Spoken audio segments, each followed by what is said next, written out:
ভুব স্বচ্ছ চিন্তা মনিভি রতি চিত্রই বিরচিতা চিদানন্দাভাস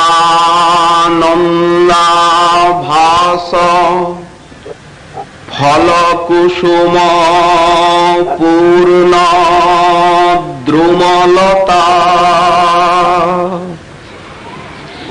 খগ শ্রেণী শ্যামস্বর কলকলা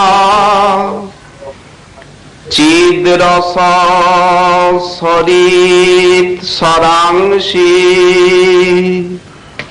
শ্রী বৃন্দাবন মনু মনমে বিমিশতু কলিপাবনাবতার প্রেম পুরুষোত্তম করুণা সিন্ধু শ্রী শ্রীমান মহাপ্রভু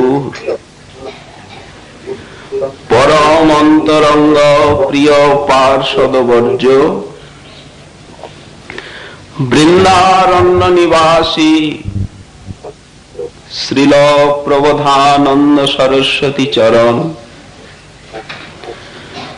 তার শ্রী শ্রী বৃন্দাবন মহিমামৃতম নামক মহাগ্রন্থে নিজের মনের প্রতি প্রেরণা বা উপদেশ দিতে গিয়ে বলছেন, ভুব স্বচ্ছ চিন্তা মনিভীরতি চিত্রই বিরচিতা চিদানন্দাভাস ফল কুসুম পূর্ণ দ্রুমলতা খগ শ্রেণী শ্যামস্বর কলকলা চিদ রস সরিত সরাংশী শ্রী বৃন্দাবন মনু মনমে বিমিশতু। যে বৃন্দাবনে ভুব স্বচ্ছা, ভূভাগ অতি স্বচ্ছ উজ্জ্বল, চিন্তামণিভি অতি চিত্রই বিরচিতা, ভূমিভাগ অতি উজ্জ্বল, ঝলমল করছে, তাতে চিন্তামণির দ্বারা বিবিধ চিত্র বিচিত্র ভূমি স্বাভাবিকভাবে চিদানন্দাভাস, যেদিকে দৃষ্টি দেওয়া যায় চিদানন্দ জ্যোতির খেলা, জ্যোতির খেলা, সবকিছুই যেন জ্যোতি পুঞ্জ দিয়ে গড়া। ফল কুসুম পূর্ণ দ্রুমলতা, সেই উজ্জ্বল স্বচ্ছ ভূমিতে ফল এবং ফুলে পূর্ণ বৃক্ষলতা, প্রত্যেকটি বৃক্ষলতা ফল ফুলে পূর্ণ শোভিত, শ্যামস্বর কলকলা খগ শ্রেণী, যেমন মুনি ঋষিগণের কণ্ঠে সাম বেদ গীত হয়, সাম গান যাকে বলে, স্বাভাবিকভাবে এইখানের পক্ষীকুল যেন সামবেদ গান করছে। যুগল লীলা গানে পক্ষীকুল সতত কলকলায়মান। আর চিদ রস সরিত সরাংশী, এখানকার যে নদীগুলি, যে সরোবরগুলি বিদ্যমান, সব যেন জল নয়, চিদ রসে পরিপূর্ণ। চিদ রস,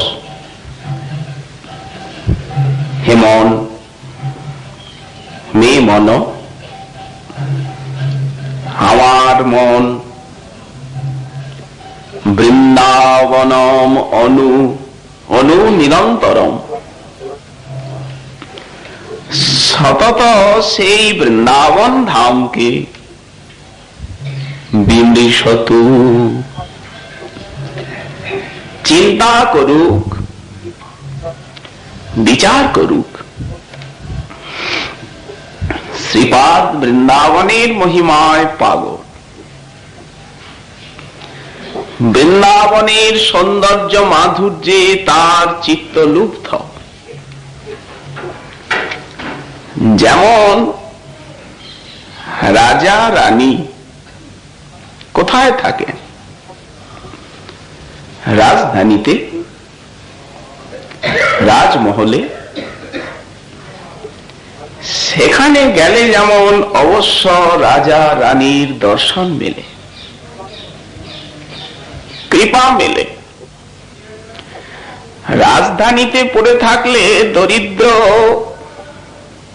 ধনী হতে পারে, তেমনি প্রেম ভক্তি রসের মহারাজধানী রাধা মাধবের নিজ লীলা মহল বা কুঞ্জ শ্রেণী, এই ব্রজধাম। এই ব্রজধামকে আশ্রয় করলে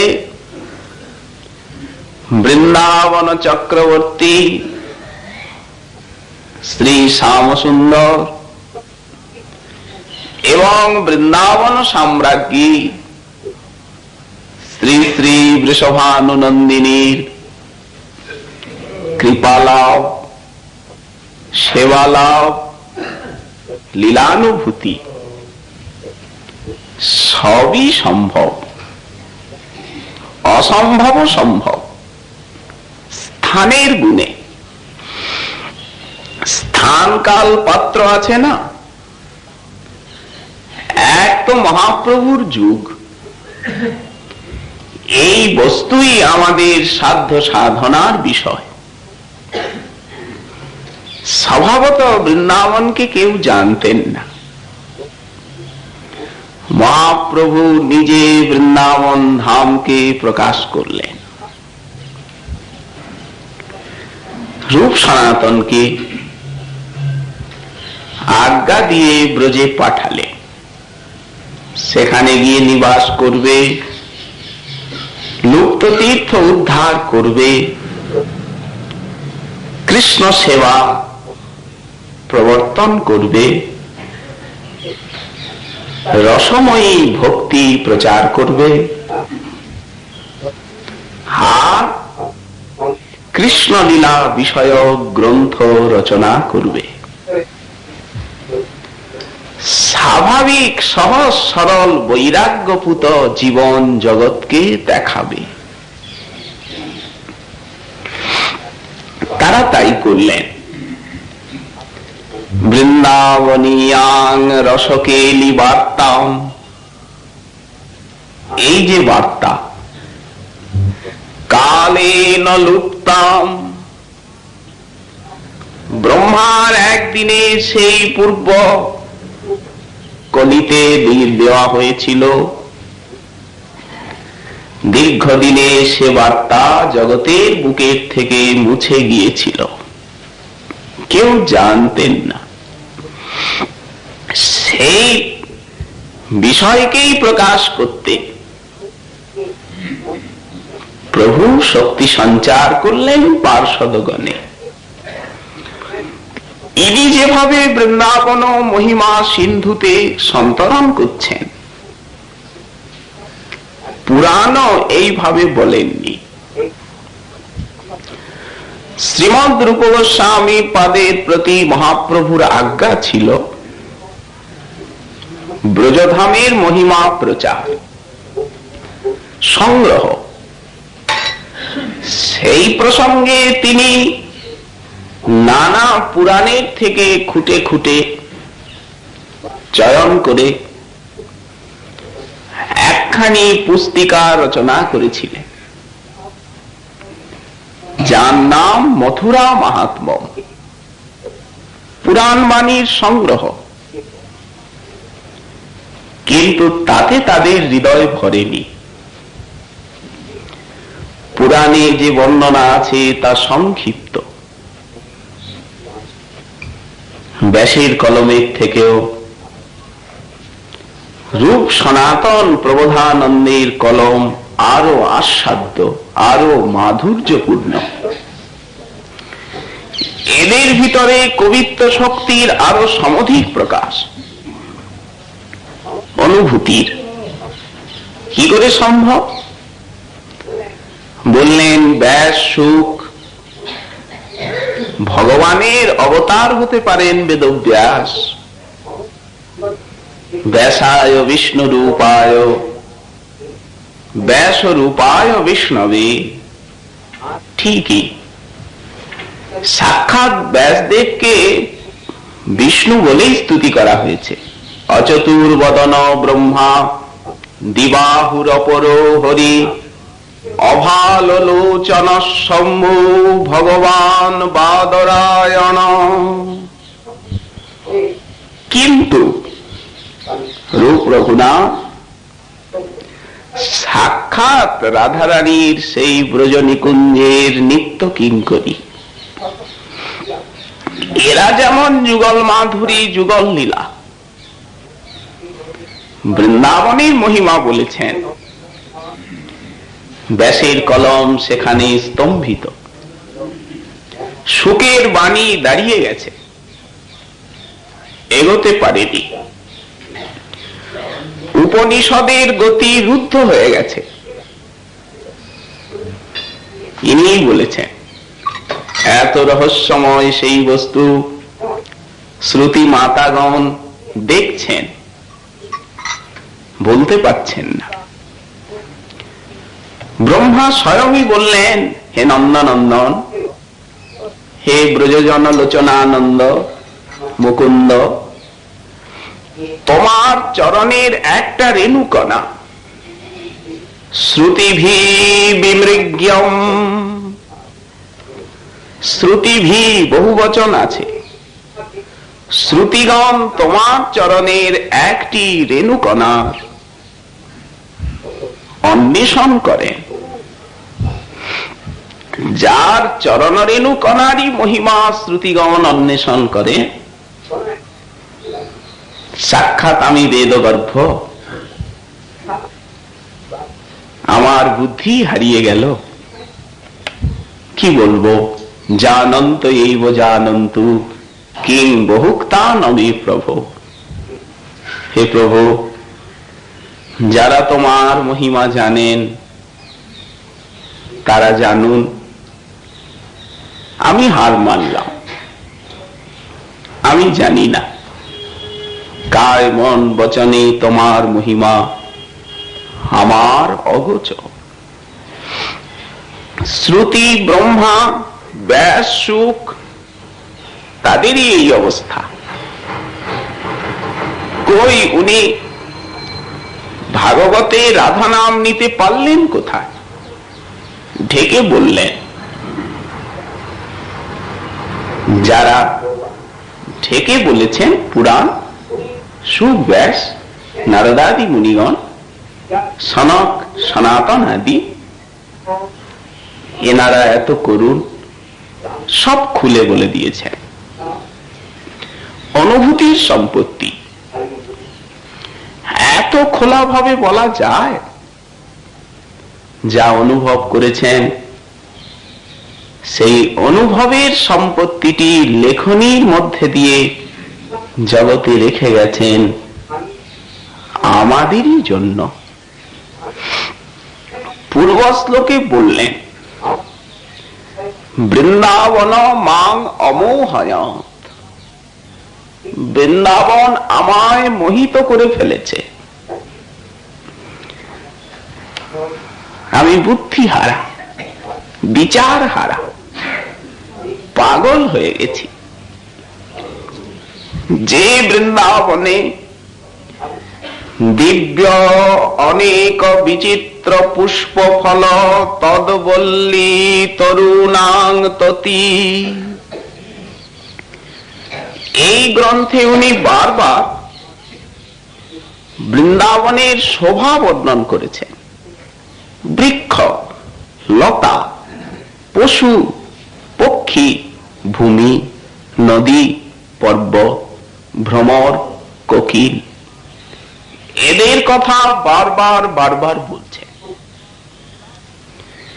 বৃন্দাবন তো সাম্রাজ্য, রসের রাজ্য, রাজা রানী আছেন, প্রজাকে, প্রজা না থাকলে তো রাজ্য চলে না, তাকে কেউ রাজাও বলে না। প্রজা হচ্ছেন এই বৃক্ষলতা, ভ্রমর, কোকিল, এরাই লীলার সহায়ক। গোপরাজ নন্দ আছেন, মাতা যশোমতী আছেন, তারা জনপদের রাজা রানী, এই গোপরাজ্যের রাজা রানী। ঠিক, কিন্তু যে নিকুঞ্জ রাজ্য আছে, প্রধানন্দ সরস্বতী পাদ সেই নিকুঞ্জ রাজ্যের পট্টমহিষী বলেছেন শ্রী রাধা রানীকে। নিকুঞ্জ দেবী নিকুঞ্জ রাজ্যের পট্টমহিষী শ্রী রাধা। সেই নিকুঞ্জ রাজ্যের প্রজা কারা? বৃক্ষ, লতা, ভ্রমর, কোকিল, পশু, পক্ষী, এরা রাজা, প্রজা। এদেরকে নিয়েই তো রাধা মাধবের খেলা। দেখুন না, মধ্যাহ্ন লীলা রাধা কুণ্ডে বৃন্দা দেবী প্রার্থনা করছেন, অনেক হাস পরিহাস, পুষ্পচয়ন, নবগ্রহ পূজা, দশদিকপাল পূজা, পঞ্চদেবতার পূজা, রাহুলীলা কৌতুক ইত্যাদি ইত্যাদি, রাধারানীর অঙ্গ বর্ণন। শেষে বৃন্দাদেবী প্রার্থনা করলেন, বাদ বিবাদ করে কাজ নেই। নান্দিমুখী এলেন পূর্ণমাসী দেবীর আজ্ঞা নিয়ে। বাদ বিবাদে কি ফল? গোবিন্দ তখন সেই পাগের থেকে চিঠিটা বের করে দেখালেন,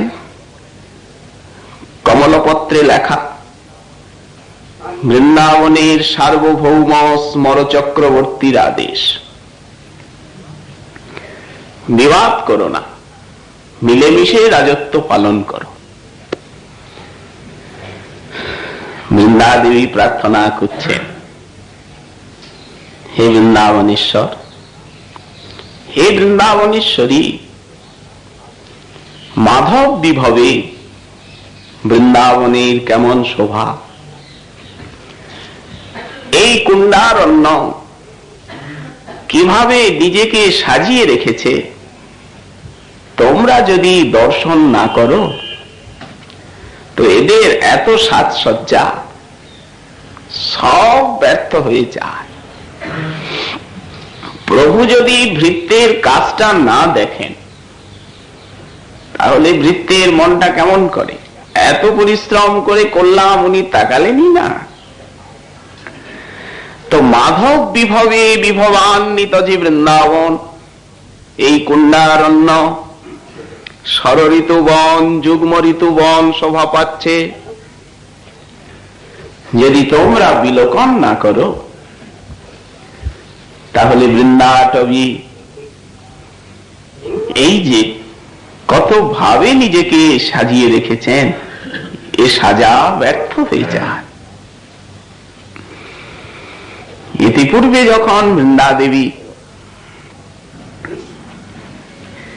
আসছিলেন তার কাছেই তো বংশী ছিল। প্রতিকূল পবনে বাতাস সেই বাঁশির ভিতরে ঢুকেছে। কাছে বাঁশি ছিল গোপন করা, সহসা বাঁশিটা বেজে উঠল। বন ভ্রমণে যাবেন যুগল, বেনু প্রয়োজন। এখন সংবাদটা দেবে কে? বেনু। বেনু এখানে দুটি। এই তোমার কাছেই বাঁশি, তুমি বাঁশি চুরি করে আর আমাদিগকে কিনা লাঞ্ছনায় ফেললে। গোবিন্দ বলছেন তুমি বাঁশি চুরি করেছ। বৃন্দা দেবী বললেন আসলে তা নয়, বিশ্বাস করবে। শৈব্যা অধরামৃত পান করিয়ে মাধবকে মত্ত করে বাঁশি নিয়ে যাচ্ছিল। শৈব্যার হাতে বাঁশি দেখে বৃদ্ধা বানরী সে ভাবল কক্ষটি। শৈব্যা প্রতিকূল পক্ষের ব্যক্তি, তার হাতে বাঁশি ছিনিয়ে নিয়ে আর আমাকে দিয়েছে। আমি ব্যাপারটা বোঝবার জন্য রেখেছি। সরস পরিহাস। মাধব বাঁশি পেলে, বামে মাধবী শ্রী রাধা, শ্যামা শ্যাম।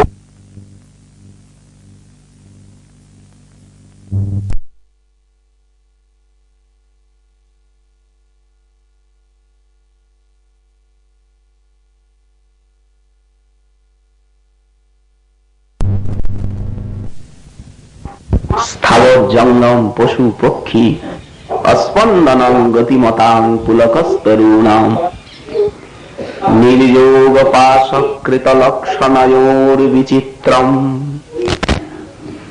সেই বেণুধ্বনির কি প্রভাব স্থাবর জঙ্গমকে পাগল করে তুলল। রুন্ধন্নম্বভৃত চমৎকৃতি পরং কুর্বন মোহ স্তম্বরং। এই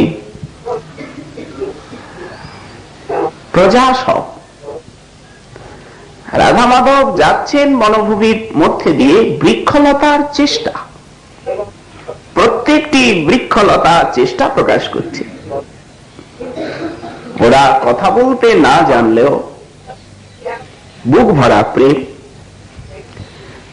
পুষ্প যেন তাদের নয়ন, মধুধারা যেন অশ্রুপাত, ভ্রমরের গুঞ্জন, পক্ষীর কলতান যেন তাদের বাণী, আর ফল যেন তাদের প্রণয় অর্ঘ্য। সমীরণে আন্দোলন যেন নিত্য। শাখাগুলি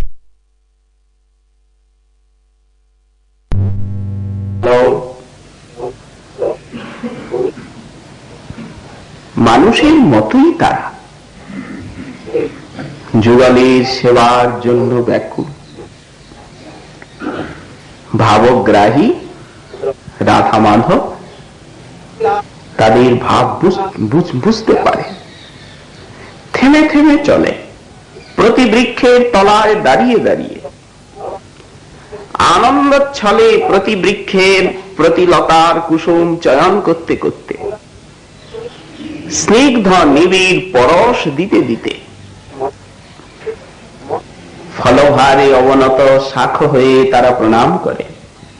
যুগল চরণে লোটান বৃক্ষলতা,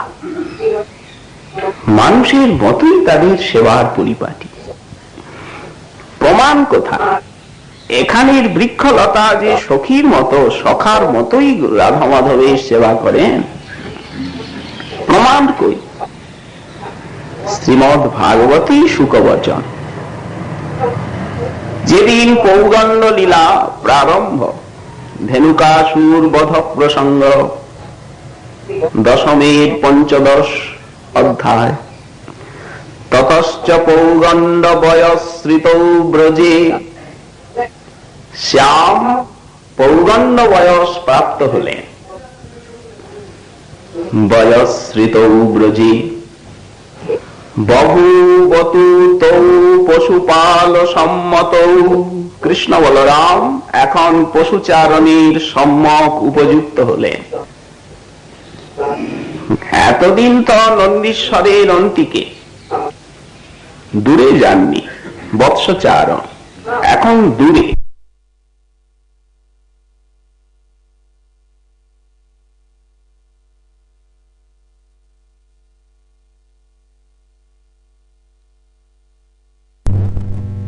আশ্চারয়ন সখীভি সমং পদৈ,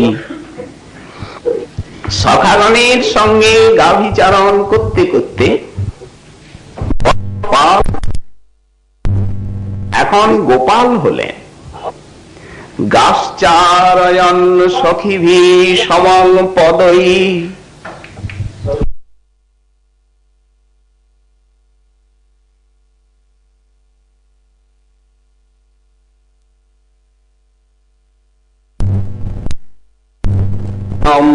পুণ্যমতীব। স্বভাবতই বৃন্দাবন সুন্দর,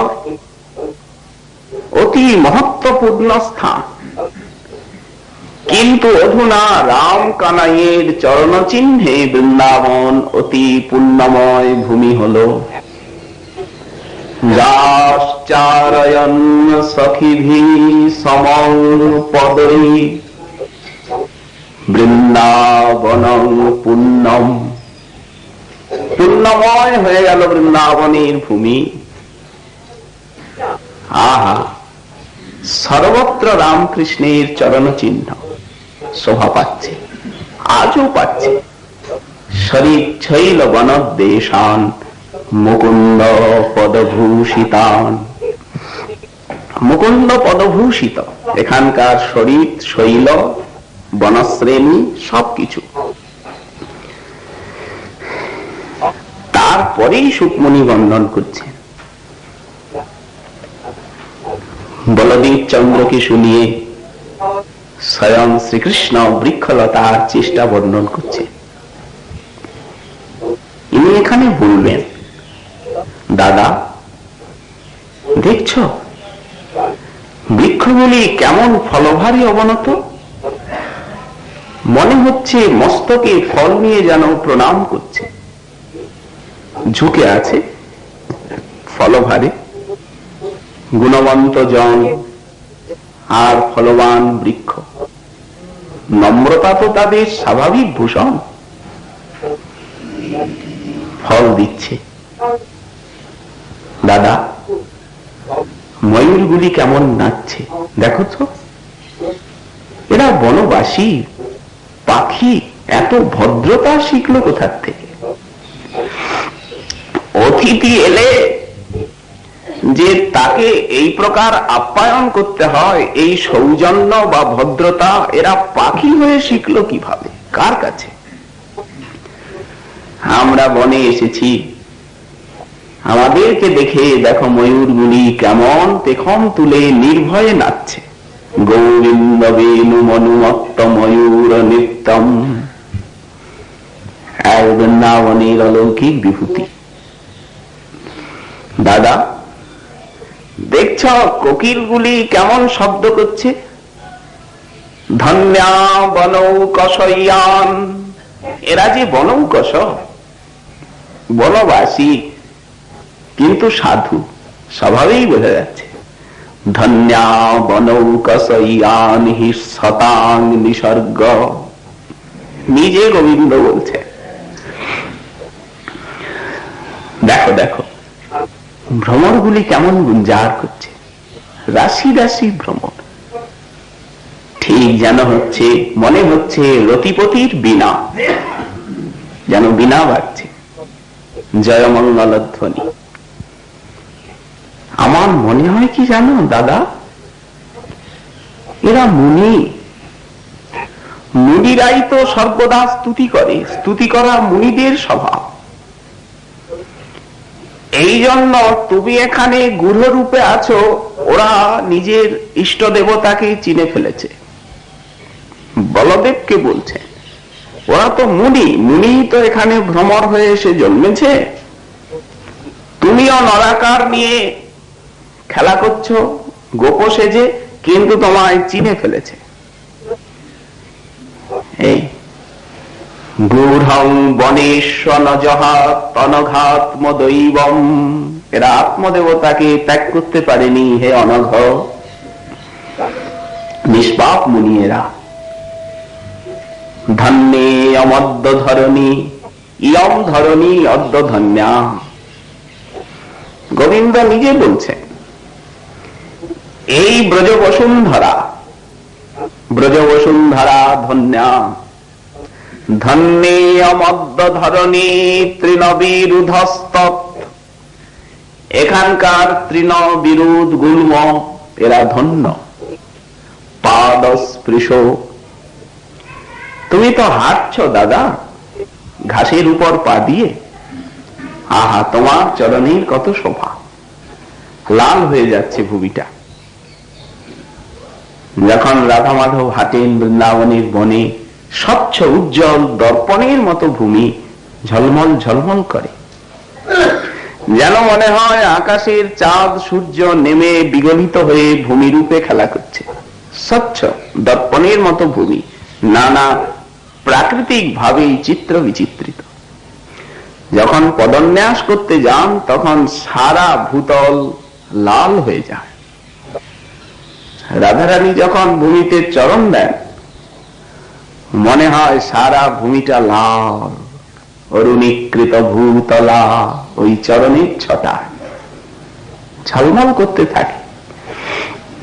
পাদস্পৃশ দ্রুমলতা, ঘাসের উপর দিয়ে হাঁটছেন, গুল্মের উপর দিয়ে হাঁটছেন,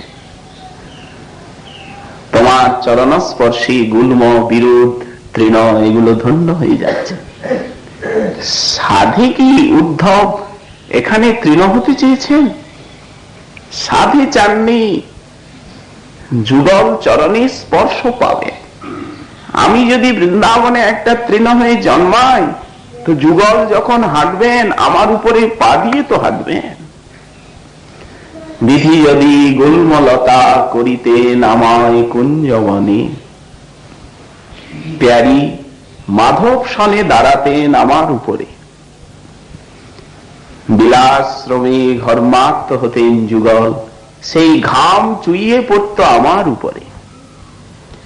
রাধা মাধব দাঁড়িয়েছেন লীলাশ্রান্ত, চরণ ঘর্মাক্ত, তৃণ হয়ে উদ্ধব আছেন তার উপরে।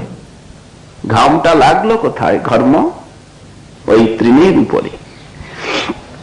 যেমন পূর্বরাগে রাধারানীর বক্ষে চরণ দিলেন, সেই কুমকুম লেগে গেল, তাড়াতাড়ি চলে যাচ্ছে। কুমকুমটা লাগলো কোথায়? ঘাসের উপরে। পূর্ণা পুলিন্দ উরুগায় পাদাবজরাগ শ্রী কুমকুমেন দয়িতাস্তনমণ্ডিতেন। ওই পুলিন্দিগণ সেইটাই দর্শনে স্মর রুজা, স্মর বৈবস্যে মুখে এবং বুকে মাখলে। লিম্পন্ত আনন কুচেষু জহুস্তদাধিম, এইটুকুই তাদের পক্ষে যথেষ্ট।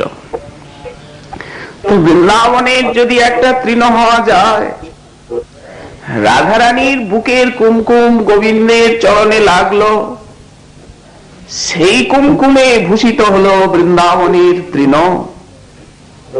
কম কথা, সাধে উদ্ধব চাননি তৃণ হতে। পাদস্পৃশ দ্রুমলতা করজাভিমৃষ্টা, আর বৃক্ষলতা তোমার হস্তস্পর্শে ধন্য। ওই যে পুষ্পচয়ন ফলচয়ন করছেন, বৃক্ষের তলায় তলায় বসছেন, সখ্যলীলায় তো আরো, যখন বনে খেলা সখাগণের সঙ্গে গাছের ডালে উঠে ঝাঁপ দিয়ে পড়ছেন, এ ডাল থেকে ও ডাল, ও ডাল থেকে, ঠিক ছাতার মতো তো বৃক্ষগুলো, তলায় পিণ্ডা বাঁধা। রামকানাই বসে থাকেন, বনে রাজা হয়েছেন রামকানু, তো ছাতাটা কোথায়? ছাতা তো নিয়ে আসেননি, দরকার নেই ছাতার, বৃক্ষই ছাতার মতো। কি অদ্ভুত সুষমা! বৃক্ষের উপরে উঠে সখাগণের সঙ্গে চাঞ্চল্য ঝাঁপ দিচ্ছেন, এ গাছের থেকে ও গাছ। আহা, যে গোবিন্দের একটা চরণ রেণুকণা শ্রুতি মাতাগণেরও দুর্লভ, অন্বেষণীয়। আজ বৃন্দাবনের বৃক্ষ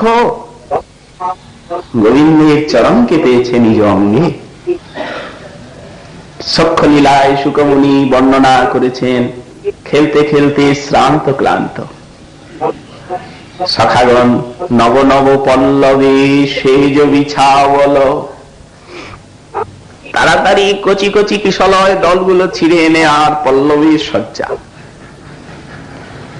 রামকৃষ্ণ শয়ন করেছেন গাছের তলা, গাছের তলায় শুয়েছেন। এখানে মহল নয়, এখানে গোচারণ লীলা, ঘাসের মাঠে ভেনু চড়ে আর ফুলের বনে বেনু বাজে। এই জন্য এখানে বৃক্ষলতার সৌভাগ্য বেশি। পাদ সম্বাহনং চক্রু কেচিৎ তস্য মহাত্মন, অপরে হত পাপমান ব্যজনৈ সমবিজয়ন। সেবার সৌভাগ্য এখন বৃক্ষলতারই। বৃক্ষলতা তো হাওয়া করছেনি, স্বাভাবিক মানস গঙ্গার তীর বাতাস বইছে, বৃক্ষলতা আন্দোলিত হচ্ছে। শীতল সমীরণ, পদ্মবন, সেই দিকের থেকে বায়ু আসছে, হংস সারসের ডাক, কোকিলের কুহুতান, ভ্রমরের ঝঙ্কা। কিন্তু তাতে সখাগণ তৃপ্ত হচ্ছেন না। কেউ বৃক্ষের ডাল বা কমলের পাতা ছিঁড়ে এনে আর তা দিয়ে বাতাস করছেন গোবিন্দে। কেউ চরণ সম্বাহন করছে, ঘুমাতে চান না চঞ্চল। পক্ষীকুল গান গাইছে, কোন সখা ভাবছে মা তো যখন কৃষ্ণকে ঘুম পাড়ায় তখন গায় তো কিছু, মা কোলে নিয়ে নাচায়। কোন সখা গান গাইছে ঘুমাবার, ঘুম পাড়াবার জন্য। ধন্য তাদের প্রেম। বৃক্ষ তলেই তো এইসব লীলা। তেমনি রাধা মাধবের যে উন্নত উজ্জ্বল রসকলা, সেগুলোও তো বৃক্ষতলে। এই কুণ্ডারণ্যে লুকোচুরি খেলা, মধ্যাহ্ন লীলা। রাধা মাধব লুকোচুরি খেলা করছেন সখীগণ সঙ্গে, রাধারানী লুকাচ্ছেন। তো লুকাবেন কোথায়? ওই বৃক্ষলতার ভিতরে।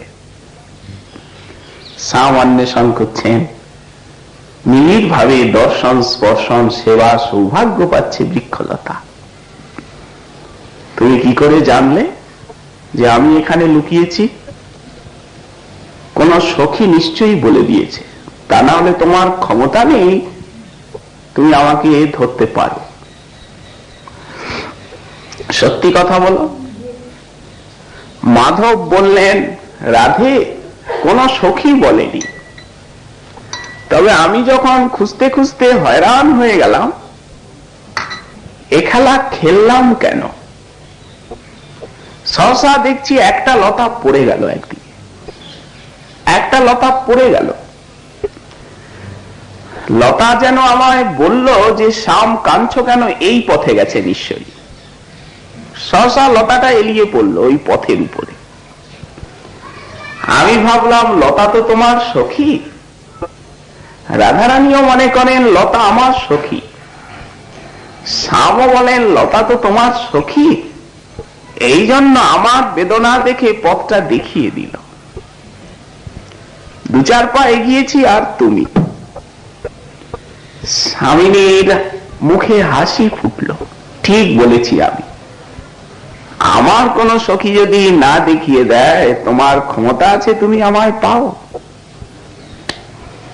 সত্যি প্রেম কারিগর মোরা যত সখীগণ, নীতি নীতি ভাঙি গরি পীড়িতি রতন, সখী বিনা এই লীলা পুষ্টি নাহি হয়। ঠিক তাই বৃক্ষলতার প্রতি স্বামিনী এবং স্বামীর নিজত্বাভিমান, সব লীলাই বৃক্ষলতা পশু পক্ষীকে নিয়ে। এরাই প্রজা বৃন্দাবনে, রাধা মাধবের প্রজা এরা, কম কথা নয় তাদের প্রজা হওয়া। শ্রীপাদ বলছেন, সেই বৃন্দাবনে দিব্য দিব্য বহু বিচিত্র পুষ্প ফলশালী বৃক্ষলতা, দিব্য অনেক ময়ূর কোকিল পক্ষী নিচয়, তারা আনন্দে উন্মত্ত হয়ে ধ্বনি করছে। দিব্য দিব্য অনেক পর্বত নদী সরোবর, নূতন নূতন নব নব কুঞ্জরাজি শোভা পাচ্ছে। দিব্য কাঞ্চনময়ী রত্নভূমি, মাটি বলে কিছু নেই, কাঞ্চনময়ী রত্নভূমি। এই বৃন্দাবন যদি একবার কারো হৃদয়ে জাগে, তিনি পাগল হবেন কিনা? এই দিব্য বৃন্দাবন যদি কেউ একবার দর্শন করে নেন, তবে তিনি পাগল হবেন কিনা? শ্রীপাদ দিব্য বৃন্দাবনের সন্দর্শনে বলছেন, মাং মোহয়েদ বৃন্দাবন অমোহয়ত। অতীতকাল বৃন্দাবন আমায় মোহিত করে ফেলেছে, আমি মোহিত হয়ে গেছি। এই শ্লোকে এসে বলছেন, ভুব স্বচ্ছা চিন্তা মণিভীর অতি চিত্রই বিরচিতা চিদানন্দা ভাস ফল কুসুম পূর্ণ দ্রুমলতা। ভূমির বর্ণনা দিচ্ছে। শ্রীপাদের সম্মুখে সেই নিত্য লীলাময় বৃন্দাবনের সুসমাগ সর্বদা প্রতিভাত হচ্ছে। আমরা তো এই চোখে দেখছি না, আমরা তো দৃশ্যমান প্রকাশ দেখছি, স্বাভাবিক পৃথিবীর মতো সবকিছু। শ্রীপাদ বর্ণনা করছেন সেই দিব্য বৃন্দাবন, প্রেম নেত্রে যেটা দেখা যায়। প্রেম নেত্র না হলে এটা দেখা যায় না। তবে হ্যাঁ, সাধন করতে করতে সাধন নৈপুণ্যে ধামের কৃপা হলে শাস্ত্র মহাজন বাণীর ভিতর দিয়েও দেখা যায় যে প্রেম না হওয়া অবধি যে আপনি কিছুই অনুভব পাবেন না, এ কথা নয়। সাধন নিপুণতায় শ্রদ্ধা বিশ্বাসের সঙ্গে মহাজন বাণীর অনুশীলন করতে করতে প্রেম না হলেও অনুভব হতে পারে, তবে প্রেমে অনুভূতিটি স্থায়ী। শ্রীপাদ বর্ণনা করছেন ভূমি, এই যে বৃক্ষলতা লীলা হচ্ছে ভূমির উপরে, তো ভূমিটা কেমন? ভুব স্বচ্ছা, স্বচ্ছ ভূমি, দর্পণের মতো। দর্পণ যেমন স্বচ্ছ, স্ফটিকমণি যেমন স্বচ্ছ, ঝলমল ঝলমল করছে। রাধা মাধব ভূমিতে দাঁড়িয়েছেন, তো দর্পণের উপর দাঁড়ালে কি হয়? যদি এই জায়গাটা আয়না বেছানো থাকে, দর্পণ বেছানো থাকে, তার উপরে যদি আপনি দাঁড়ান, তো সারাটা প্রতিবিম্ব পড়বে না নিচে। তেমনি ভূমি দর্পণের মতো স্বচ্ছা প্রতিবিম্ব পড়ে, সবকিছুর প্রতিবিম্ব ওই ভূমিতে। আবার বিবিধ মণিময়ী, এক বর্ণ নয় ভূমিটা। কোন স্থানে ভূমি স্বর্ণিম, কোন স্থানের ভূমি স্ফটিক, কোন স্থানের ভূমি রক্তিম, কোন স্থানের ভূমি মরকতাভ। যেন লাল দর্পণ বসানো, এখানে নীল দর্পণ বসানো, বিবিধ মণিম, অষ্টমণি দিয়ে গড়া। চিন্তামণি প্রকর সদ্মসু, কল্প বৃক্ষ লক্ষাবৃতেষু। স্বচ্ছা, তাতে অতি চিত্র বিচিত্র মণিরণ রয়েছে। মণি বসানো স্বাভাবিক, নানা চিত্র করা ভূমিগুলি, পদ্ম স্বস্তিকাদি চিহ্ন স্বাভাবিক ভূমিতে আছে। কে যেন একে রেখেছে আলপনা দিয়ে, মণি দিয়ে আলপনা দেওয়া, বিবিধ চিত্র। আর চিদানন্দাভাস, ভূমির থেকে আপনি জ্যোতি বিকীর্ণ হচ্ছে। চিদানন্দাভাস, আভাস শব্দ এখানে জ্যোতি। তার এবং কোমল ভূমি, কঠিন নয় বৃন্দাবনের ভূমি, চরম সুখকর। এই জন্য বৃন্দাবনের একটা বিশেষণ দিয়েছেন ওই বরহা পীরং নটবর বপু এই শ্লোকে। কর্ণয়ু কর্ণিকারং বিভ্রদ বেশ কনক কপিশং বৈজয়ন্তী চ মালাম রন্ধান বেণো রধর সুধয়া পুরয়ং গোপবৃন্দৈ। বৃন্দারণ্যম, কেমন সেই বৃন্দারণ্যম? সপদ রমণম। অদ্ভুত ব্যাখ্যা করেছেন মহাজন। এই যে বিশেষণ ব্রজবালা বললেন পূর্বরাগবতী, সপদ রমণম, গোবিন্দের চরণ সুখকর বৃন্দাবন ধাম। সেই স্বচ্ছ সুকমল ভূমির উপর দিয়ে উনি যখন হাঁটছেন, মনে হচ্ছে যেন তুলার তোষক পাতা, কমল তুলার বালিশ। সেই বালিশের উপর দিয়ে যদি আপনি হাঁটেন, স্পঞ্জের উপর দিয়ে যখন হাঁটেন, তখন কেমন লাগবে? চরণ সুখকর। আর হাঁটাটা দেখেই মনে হচ্ছে যেন উনি চরণের সুখ অনুভব করছেন। কিভাবে হাঁটছেন? মনে হচ্ছে স্পঞ্জের উপর দিয়ে চলছেন।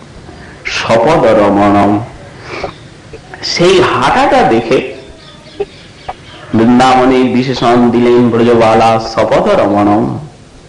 আহা, মনে হচ্ছে হাঁটছেন না, চরণে সুখ অনুভব করছেন। অথবা মনে হচ্ছে যেন চরণ স্পর্শে বৃন্দাবন ভূমিকে পুলকিতা করতে করতে, আনন্দিতা করতে করতে আগিয়ে যাচ্ছে।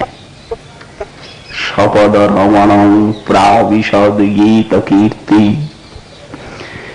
এখানেও তাই, অতি স্বচ্ছ ভূমি, বিচিত্র চিন্তামণির দ্বারা নানা চিত্র বিচিত্রিত। গোবিন্দ লীলামৃতে রাধাকুণ্ড বর্ণনায় আর নক্তলীলায় গোবিন্দস্থলী বর্ণনা হয়। কবিরাজ গোস্বামী পাদ প্রাণ ভরে শোভা বর্ণন করেছেন ভূমির। সেই বিষয়গুলি গৌড়ীয় বৈষ্ণব বারবার অনুশীলন করবে, চিন্তা করবে, তবে তো দিব্য বৃন্দাবনের দর্শন হবে, দিব্য বৃন্দাবনের অনুভূতি হবে। মহাজন বাণী সম্ভব, নানা মণি রত্নচ্ছটা, অপূর্ব সোপান ঘটা। মহাজন পদ ইঙ্গিত দিচ্ছেন, ঝলমল করছে ভূমিটাই, রাধা মাধব ছেড়ে দিই। এবং চিন্ময় আনন্দ বিকিরণশীল ফল পুষ্প বৃক্ষলতা, ফল কুসুম পূর্ণ দ্রুমলতা, খগশ্রেণী পক্ষীকূপ, প্রত্যেক একটি পক্ষী শব্দ করছে, সেই পক্ষীর শব্দ তো নয় সামগান। মুনিরা যেমন সামগান করে যজ্ঞ বাটে, প্রতিটা বৃক্ষের শব্দের ব্যাখ্যা করেছেন কবিরাজ গোসাই পাদ। ময়ূর ডাকছে কে কা, কে কা, কে কা, উনি ব্যাখ্যা করছেন, ওরা কথা বলছে। চিন্ময় ধাম, এরা প্রেমিক মুনি ঋষি, নিত্য পার্ষদ, এরা কি ওই প্রকার শব্দ করে নাকি? কোকিল বলছে কুহু কুহু কুহু, কি বলছে? কিছু বলছে যুগলকে। সখী মঞ্জরীগণ তার দ্বারা কিছু বুঝছে। এখানের বানরীও তো সেবা করে রাধা মাধবের। কত সুন্দর কথা। নিশান্ত লীলায় সুখ সারি রাধা মাধবকে জাগাচ্ছে। কি এইরকম শব্দ, কথা, স্তুতি, গান। পদ্ময়ী, হৃদয়ী, অহৃদয়ী, আনন্দজনক, দুঃখজনক, দুই রকম কথা, দুই ভাবেই সেবা করছে। এখন যদি একটু কঠোর কথা না বলি হবে না। বাৎসল্য রস স্মরণ করিয়ে দিচ্ছেন, মাতা পিতার কথা, জটিলার কথা। পদ্ময়ী, হৃদয়ী, অহৃদয়ী রূপী, কত মধুর তাদের সেবা। কথা বলছেন, স্তুতি করছেন। এইখানে মধ্যাহ্ন লীলায় শয়নের পর রাধা মাধব জাগ্রত হলে অঙ্গ বর্ণন করছেন, স্তুতি করছেন। সুখ সারি পক্ষীকুল, কথা বলে তারা মানুষের মতো দিব্যি। রাধা মাধবের অঙ্গ বর্ণন, চরণ চিহ্ন বর্ণন, গুণবর্ণন, এই সেবা, কত স্তুতি, মুতি, প্রণতি। এই জন্যই তো বলছেন, ঠিক যেমন মুনি ঋষিগণ সামবেদ গান করেন, তেমনি খগশ্রেণী স্বামস্বর কলকলা। কলকল, কল শব্দের অর্থ হচ্ছে অব্যক্ত মধুর ধ্বনি। তেমনি চিদানন্দ রসপূর্ণ সরোবরগুলি, এই যত সরোবরগুলি রয়েছে, জল নয়, রাধা মাধব স্নান করেন, পান করেন, খেলা করেন, চিদানন্দ রস পরিপূর্ণ সরোবর। এই পাবন কুসুম যত যত সরোবর রয়েছে, কুণ্ড রয়েছে, যমুনা, এদেরও সেবা। প্রত্যেকটা সরোবর, প্রত্যেকটি নদী, পর্বত, এদের পৃথক পৃথক সেবা। সখা সঙ্গে রামকানাইয়ের এবং যুগলে। শ্রীপাদ বলছেন, শ্রী বৃন্দাবনম অনুমে বিন্দুষতু। সেই বৃন্দাবন, রে মন, দুর্ভাগা, ঘুরে বেড়াও বিষয় কেতকী ফুলে। কেতকী ফুলে কাটা থাকে, বিষয় কেতকী ফুলে মন আমার ঘুরে বেড়ায়, কত কিছু চিন্তা করে, আগডুম বাগডুম কত কিছু। কিন্তু এই বৃন্দাবনের দিব্য সুষমার কথা চিন্তা করে কোন 10 মিনিট? মন কি 10 মিনিটও এই চিন্তা করতে চায়? পালিয়ে গেল, ভূতের বোঝা নিয়ে এলো মন। সুখময় বৃন্দাবন আমার কবে হবে দর্শন? চিন্তা করতে হবে অবশ্য। চিন্তা না করলে এই বস্তু স্বপ্নেও কোন জন্মেও চিত্তে আসবে না। সিদ্ধ বাবা প্রার্থনা করলেন, মধ্যাহ্নের লীলা স্মরণ করিব আমি বসিয়া মাধবী তলে। এই মহাজনের বাণীগুলি শ্রবণ করে, কণ্ঠে হৃদয়ে ধারণ করে, নির্জনে বসে চিন্তা। বিষয় বিক্ষিপ্ত মন চিন্তা ছাড়া, ওই চিন্তাই হচ্ছে কষাঘাত। যেমন ঘোড়া, সেই বেয়ারা ঘোড়াকে কি করে বশ করতে হয়? চাবুক। তেমনি মন রূপী যে ঘটক, তুরক, ঘোড়া ছুটছে, একে বশ করতে হবে ওই চাবুক। চিন্তন রূপী চাবুকের দ্বারা আস্বাদন পাবে, আপনি ডুববে।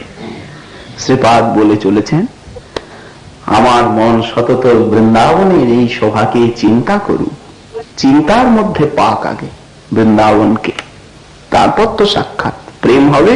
তবে মধুর মধুর ধাম, ঠাকুর মহাশয় যেটা বললেন, যুগল বিলাস স্মৃতি সার, সাধ্য সাধনে ইহাপর আর নাই, এই বিধি সর্বতত্ত্ব সার। এই স্মরণাঙ্গা ভজনটি হচ্ছে গৌড়ীয় বৈষ্ণব, বিশেষত যারা ব্রজাশ্রয়ী রাগানুগীয় সাধক, তাদের মুখ্য অঙ্গ। এই জন্যই উনি বলছেন, আমার মন সতত চিন্তা করুক বিমৃশতু। আরো অপূর্ব শোভা বলছেন, এইবার একটা বৃক্ষের বর্ণন দিচ্ছেন উনি। আনন্দ বৃন্দাবন চম্পুতে কবি কর্ণপুরও বর্ণন করেছেন। স্বচ্ছ ভূমি, একটা বৃক্ষ দাঁড়িয়ে আছে।